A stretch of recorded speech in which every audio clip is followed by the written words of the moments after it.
Good morning, Namaste, welcome to my channel again. This is the continuation of that video which I put before, specifically targeting people who are abroad, who has to understand what kind of a vaccine war has been thrust on India by companies like Pfizer. We all know, we have seen a lot of movies where they say there is a medical mafia and all this stuff, and now I think they're all coming out in the in the limelight. We have to carefully see what they are doing and carefully see what kind of steps they are taking, so that they can control the complete medical world. So when I say Pfizer is selling vaccine for 1,500 rupees. I'm just actually converted that to Indian rupees right now, so that you will understand. So 1,500 rupees to the US government, after taking billions of funding from Trump. They took billions of funding from Trump to develop it. Now they're selling it for 1,500 rupees. I'll pull up a chart for you right now so that you will see what they are doing. So this is the comparison chart for Pfizer vaccine across cost across the globe. So if you see in US it's 1,500 rupees, which is 20.41, 1,800 in Europe, and when it comes to cost in India, they have quoted 2,700 rupees, which is $36 when you convert that to US. So now you understand the chart, and now you know why the kind of a price which is being thrusted on India. So basically what happened when India saw the prices, the Narendra Modi government, they rejected this vaccine. They said no, we don't want it. Because the one thing is the pricing, and another one is they had their own interior doubts, so they said no, they don't want it. Immediately they unleashed a PR exercise in India, spending more than 10 million, which is something around 75 crores. They want to enter India by hook or crook, so they unleashed a PR exercise. So in January 2021, the media and the opposition parties, they spread fake news, and we are going gung-ho that the Bharat Biotech vaccine was given approval without human trials, which is wrong. Everybody knows that it was wrong, but then they went on a fake news propaganda.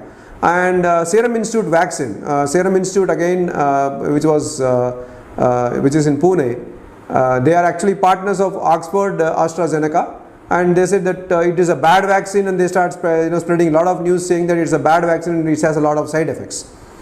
It led to a lot of false vaccine fear in India. Even doctors and nurses didn't take it. Hence only 50% to 60% of the healthcare workers are fully vaccinated. And in the above 60 years category, it's even less. So later it was revealed that Covaxin is the most effective vaccine in the world, even and even acts against mutant viruses. Now initially they spread the news that Covaxin has side effects and all this stuff, and now the world started looking up, and then the Covaxin started proving it's good. Now after the second wave, everyone wants to take the vaccine. So the media, the Bollywood, the opposition, they unleashed another set of publicity stunt to say that there is a vaccine shortage in India. No, there is no vaccine shortage in India. So now to overcome that, it's actually a propaganda, but still to overcome the fear, the Modi government came up with a vaccine policy that the states and the private players, they can also buy a vaccine from the open market and vaccinate all Indians. And now that you said shortage is there, they said, okay, why don't you go ahead and buy from the private players and start doing it. And then Bharat Biotech and Serum Institute came up with the price for the private players. Basically they have to come out, because what they are giving to the government and what they are giving to the public can be a little bit of difference, because the government may give them a subsidy, but then the price was very marginal, very marginal, and then the difference was very marginal. And so Bharat Biotech and Serum Institute came up with the prices for the private players, which were still way below the price which Pfizer sells and profits. So now that Serum Institute and Bharat Biotech came out with their prices, they started maligning Biotech and Serum Institute, calling their vaccines expensive, and started abusing even the SII CEO Adar Poonawalla as a profiteer, so that they can bring Pfizer and other foreign vaccines to India. I'm okay for Pfizer to come in. I'm not telling that Pfizer should not come in, or Johnson & Johnson should not come in, that Moderna vaccines, or Sputnik or anything. Let them come, everybody should come. Anybody, it should all come in the market. Anybody who can afford them will buy it and take it. That's how it has to be. States and hospitals can negotiate and a good and reasonable price and buy them and give it to Indians. all we need is to vaccinate everyone. But to do that, you don't need to malign Indian companies or call them looters. That's what the big, that's where the whole this thing comes up. Just because you wanted the foreign vaccines to come inside, you start abusing the Indian vaccines. It is because of these companies who spend thousands and crores and build the required infrastructure to make vaccines that we are able to vaccinate 14 crore people in 100 days in India and even give vaccines to 80 other countries. Now, no other developing country has such capabilities.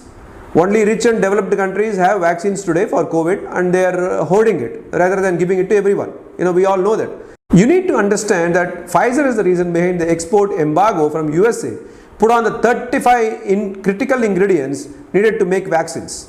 And we also understand that Pfizer is one of the donors to the President Biden's election campaign, amounting to 618 million. So this is a clear conspiracy. This is a conspiracy. You believe it or not, this is a huge conspiracy. And as I mentioned before in my other video, there is a huge war and thrust upon us by these medical mafia on our nation, and we are not only fighting forces from outside, we are fighting forces from inside.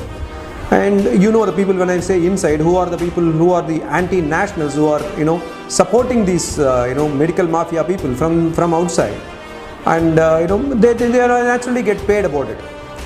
But what we can do?